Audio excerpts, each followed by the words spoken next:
ધોરણ 2ની અંદર ગણિત સંપુટમાં આપણે ત્રીજો એકમ છે પેટર્ન. તો આપણે જુઓ તમે, માનવનાથમાં 1 છે, ધાર્મિક નાથમાં 3 છે, પછી રૂહીનાના હાથમાં 5 છે, અલવીરાના હાથમાં 7 છે, અને દેવાંશીના હાથમાં 9, અને જીયાના હાથમાં છે 11. તો હવે જીયા પછી કોઈને આપણે બેસાડીએ તો કયો અંક આવશે? 13. ઓકે. 13 પછી 15, 15 પછી 17, 17 પછી 19. ધોરણ 2ની અંદર ગણિત સંપુટમાં ત્રીજો એકમ છે પેટર્ન. પેટર્ન એટલે ડિઝાઇન.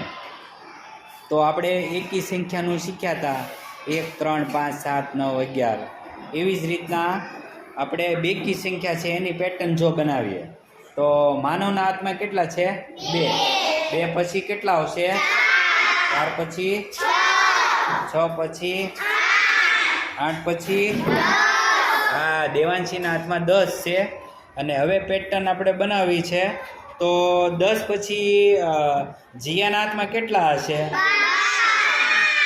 Okay, very good. તો એ રીતે બેકી સંખ્યા બને અને પેટર્ન બને. Very good.